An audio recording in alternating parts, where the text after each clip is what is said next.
नमस्कार सर। नमस्कार sir. Sir क्या नाम है आपका? ललन दास जी। ललन जी, आप कहाँ के रहने वाले हैं? मैं बिहार के हूँ। ललन जी, संत रामपाल जी महाराज की शरण में आप कब आए? 13 जनवरी 2013 को। संत रामपाल जी महाराज से नाम दीक्षा लेने से पहले क्या आप कोई भक्ति साधना भी करते थे? पहले मैं वैसे बिहार का हूँ तो गांव में एक गुरु बनाया था, विश्वनाथ गिरी नाम था। उन्होंने जो मंत्र दिया वो तो हमको समझ लगा नहीं, कोई बताने वाला नहीं था। ऐसे तो शुरू से ही जल उल चढ़ाते थे, शंकर जी का दुर्गा जी का भक्ति करते थे, लेकिन मार्गदर्शक कोई नहीं था। और जो हमारे उपरोहित थे वो खुद सावन के महीने में बकरे कटवाते थे और कई जानवरों के, सुअर वगैरह के हत्या करवाते थे काली के मंदिर में। तो हम लोग को मीट खाना कोई ये नहीं लगता था पाप है। तो मैं पूजा बहुत करता था। मंगलवार और शनिवार हनुमान जी का हनुमान चालीसा, हनुमान नाष्टक, राम जी की स्तुति करना, ऐसे 1-1.5 घंटा मैं बहुत अच्छा से भक्ति करता था। और बहुत बड़ा मैं टीका लगाता था। तो बगल में एक रहते थे, वो संत मत से जुड़े थे। तो उन्होंने बोला कि आप इतना भक्ति करते हो और फिर भी आप मीट खाते हो। हम बोला तो उससे क्या हो गया? बोलते हैं नहीं, कभी आपने गीता पढ़ा है? हम कहे पढ़े तो नहीं है। तो रामायण हम के पाठ तो करते थे, लेकिन ऐसा हमको कोई बताया नहीं। तो उन्होंने रामचरितमानस दिया। उसके बाद उन्होंने गीता दिया। गीता में बताया गया है कि मांस जो खाते हैं उनको मांसाहार जोनि में मैं भेज देता हूँ। तो इस ऐसे करके हमने मांस खाना छोड़ दिया और दारू पीना भी छोड़ दिया। फिर क्या हुआ कि उन्होंने बताया कि गुरु बनाना चाहिए। तो हम कहे गुरु तो हमने बना रखा है। तो उन्होंने बोला नहीं, संत गुरु होना चाहिए। मैं बोला मुझे गुरु बनवा दीजिए। तो बोले ठीक है, आप हरिद्वार चलिए। जो संत थे उनका व्यासानंद जी महाराज नाम था, गीता कुंज में उनकी आश्रम है। उनसे हम नाम दीक्षा जो भी साधना वो बताए ध्यान करने को, वो ले करके हमने 1-1.5 साल तक किया। तो मेरे को एकदम ललक था कि भगवान कौन है, कैसे मिलेगा। और ध्यान करते थे तो कोई अनुभूति नहीं होती थी। तो आशुतोष महाराज जी के शिष्य बताया करते थे, जो सत्संग करते थे, कि हम भगवान को दिखा देते। ये शब्द जब मैंने सुना तो मुझे बहुत तड़प हुई कि अगर भगवान को मैं देख लूँ मेरा तो जीवन धन्य हो जाएगा। तो मैं उन लोग से पूछा कि कैसे आप दिखाओ फिर भगवान को। वो बोले कि आप हमारा 7 सत्संग सुनिए, जब 7 सत्संग पूरे हो जाएंगे तो आपको ज्ञान दिया जाएगा जिसमें आपको भगवान का दर्शन होगा। फिर मैंने क्या किया कि उनके सत्संग में जाने लगा। जो भी सत्संग होता था वो सुनता था। उसके बाद उन्होंने जब ज्ञान दीक्षा दिया तो वो क्या किए कि हमारे आँखों को ऐसे मले तो 2 आँखें ऐसे बड़ी बड़ी आँखें, भयावह आँखें, वो मुझे दिखी। फिर पूछा लो क्या दिखा? मैं कहा कि 2 आँखें दिखी। बोलते हैं यही भगवान है, भगवान किसी भी रूप में दर्शन दे सकते। उसके बाद उन्होंने बोला आप ध्यान करो। उन्होंने ध्यान करने का विधि बताया और नाम दिया सोहम, श्वास से जपने के लिए। भगवान से मिलने की इच्छा थी, इस करके मैंने हर श्वास में जितना प्रयास होता था सोहम शब्द का हमने जाप शुरू कर दिया। करते करते मेरी समाधि लगने लगी। तो ललन जी, आपने बताया कि आपने काफ़ी गुरु बनाए, आशुतोष जी को गुरु बनाया आपने हरिद्वार में, और अन्य गुरु भी बनाए, और उनके द्वारा बताई गई भक्ति साधना आपने जोरों शोरों से की। तो क्या उन सब भक्ति साधनाओं से कोई लाभ भी आपको प्राप्त हुए?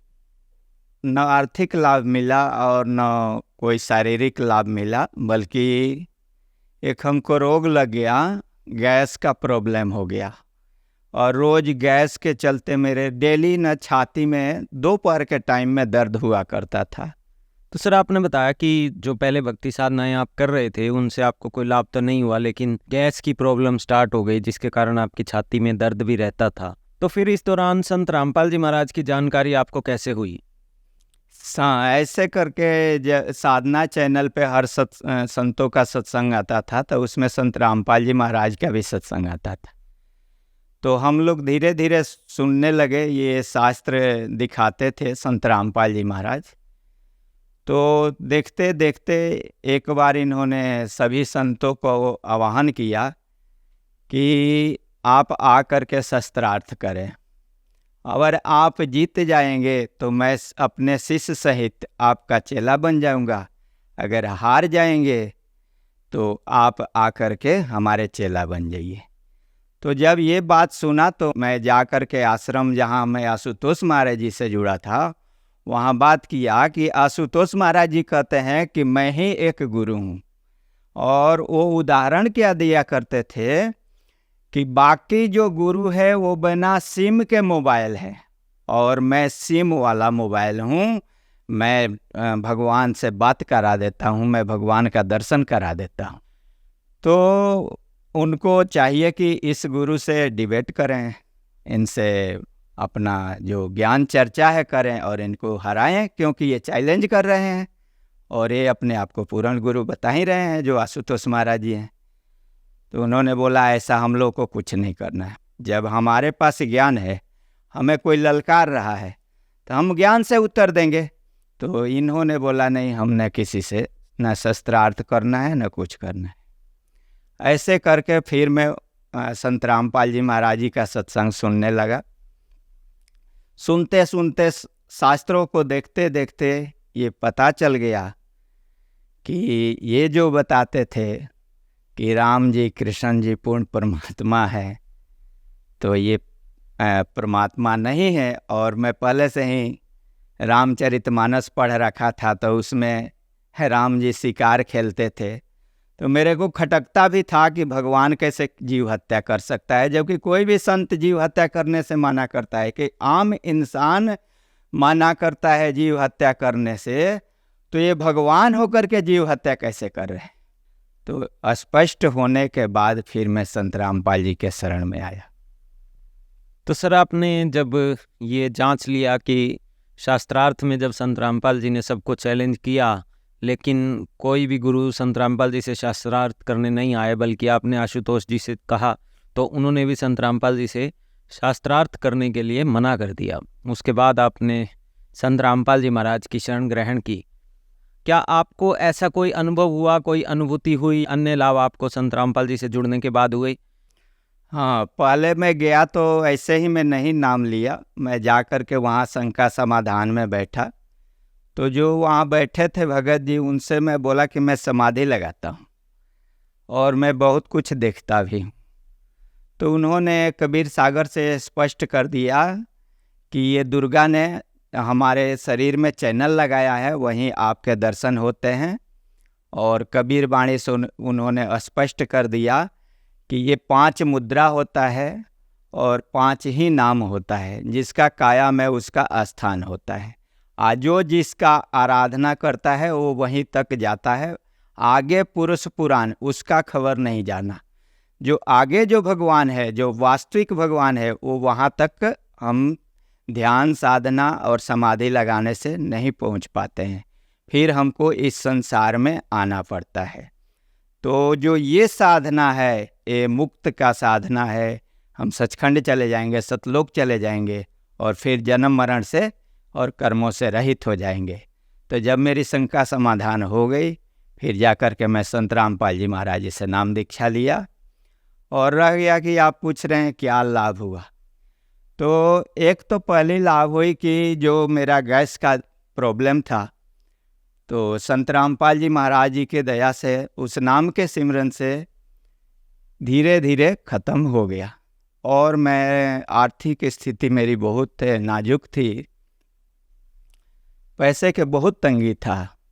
और संत रामपाल जी महाराज सत्संग में सुनाते थे, जो मेरा भक्ति अगर 2.5 साल 3 साल कर लेगा, उसको किसी तरह का अभाव, शारीरिक तौर पे, आर्थिक तौर पे किसी तरह का अभाव नहीं रहेगा। तो मैं जो संत रामपाल जी महाराज मंत्र दिए थे, उसको वो बोले थे कि 108 बार जाप करना। मैं उसको 2 बार 3 बार 108 बार 108 बार 2-3 बार कर लिया करता था। मैंने भक्ति में मन ज़्यादा लगाया था। और जब ही 1.5 साल बीता तब ही मेरी जो पेमेंट है वो 10,000 थी, टाइम टूम लगा के 15-14 हज़ार बनता था, सीधा 30,000 हो गया। और 30,000 से बढ़ते बढ़ते 40, 50, 60 ऐसे मेरी पेमेंट है। मतलब कि बढ़ता ही गया, ग्रोथ होता गया। जो मेरी आर्थिक स्थिति थी वो इतनी अच्छी हो गई और इतना लाभ है दिए हैं परमात्मा कि मैं क्या बताऊं। अभी फ़िलहाल का मैं बता देता हूं जो ताज़ा ताज़ा है। 8 दिन पहले मुझे चिकनगुनिया हो गया था और मैं ऐसे पैरों में जांघों में ऐसी पीड़ा हो रही थी कि मैं तो सुना हूं कि नरक में भाला घोंपते हैं, लोग कष्ट देते हैं, और न कोई दवा सुन रहा था न कुछ सुन रहा था। ऐसे मुझे दुख हो रहा था, दवा भी कोई काम नहीं कर रहा था। फिर मैं सोचा कि चलता हूँ, सबके दाता राम। जब दवा से भी आदमी थक जाता है तो भगवान के ही सहारा लेता है।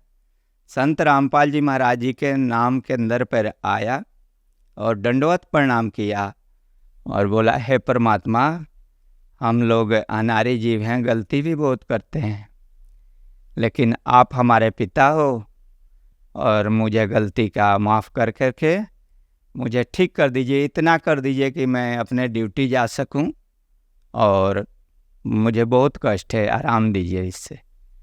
परमात्मा ने जब मैं दंडवत करके उठा तो लगा मुझे कुछ हुआ ही नहीं है, और इतना शरीर में ताजगी। और मैं फिर गया घर और अपने काम पे चला गया, बिल्कुल स्वस्थ हो गया, कोई दवा की ज़रूरत नहीं पड़ी। ऐसे परमात्मा ने मेरे बहू को भी गले में टॉन्सिल बढ़ गया था, तो डॉक्टर को दिखाया मैंने। डॉक्टर में एक यहाँ अमृतसर में होठिया हॉस्पिटल है, वहाँ दिखाया, ESI हॉस्पिटल में दिखाया, सिविल में दिखाया। सभी ने बोला कि इसका ऑपरेशन करा लो, इसका कोई इलाज नहीं है। तो मैं बेटे को बोला कि ऑपरेशन नहीं कराना है गले का, ऐसा है कि हम अरदास लगा लेंगे गुरु जी से, संत रामपाल जी महाराज जी से। और अरदास लगवाए। जब ही लगाए, परमात्मा का आदेश आया उधर से, संत रामपाल जी महाराज जी का, और आदेश आते ही आराम होने लगा। जो मेरी बहू के गले में खाने में बहुत दिक्कत होता था, खाती नहीं थी, दर्द होता था, वो बिल्कुल ठीक हो गया। और वहीं डॉक्टर को फिर दिखाए, अल्ट्रासाउंड कराए, तो बोला ठीक हो गया है, आप जाइए। तो सर, आपने बताया कि संत रामपाल जी महाराज से जब आपने नाम दीक्षा ली, उसके बाद आपको काफ़ी लाभ हुए, आपके परिवार में आपकी बहू को भी लाभ हुए, आपकी गैस की बहुत पुरानी प्रॉब्लम जो थी वो दूर हो गई। तो जो श्रद्धालु आज आपको देख रहे हैं, सुन रहे हैं, आप उन्हें क्या संदेश देना चाहेंगे? संदेश तो नहीं दे सकते, प्रार्थना कर सकते हैं। हम अनेकों पंथों में बटे हुए हैं, और आशुतोष महाराज जी के सानिध्य में मैं रहा हूँ। उसमें पता नहीं भूत है कि क्या है, एक बार तो मेरे ही सिर पे बैठ गया था, और मेरी वाइफ के भी सिर पे बैठ गया था। उसका आँख हमेशा बंद रहता था, काफ़ी परेशान थे। परमात्मा के संत रामपाल जी महाराज जी के शरण में आने से ये सारी समस्या का समाधान हुआ। तो पहले तो हम क्या करें कि संत रामपाल जी महाराज का सत्संग सुने। इससे स्पष्ट हो जाएगा कि पृथ्वी पर अगर कोई संत हैं और ज्ञान देने वाले हैं तो वो संत रामपाल जी ही महाराज हैं, बाकी किसी भी गुरु को पूर्ण ज्ञान नहीं है। तो हम सभी को यही चाहिए कि संत रामपाल जी महाराज का सत्संग सुने, और जब ज्ञान हो जाए तो इनसे नाम दीक्षा लेकर के अपना जीवन कल्याण कराएं। संत रामपाल जी महाराज से नाम दीक्षा कैसे ले सकते हैं? बहुत से चैनलों पे संत रामपाल जी महाराज जी का सत्संग आता है, जिस पर नीचे एक उनका कॉन्टैक्ट नंबर चलता है। उस कांटेक्ट नंबर पे फ़ोन कर करके आप नज़दीकी नामदान सेंटर का एड्रेस, फ़ोन नंबर ले करके वहाँ जा करके आप नाम दीक्षा ले सकते हैं संत रामपाल जी महाराज जी से। धन्यवाद सर। Thank you sir.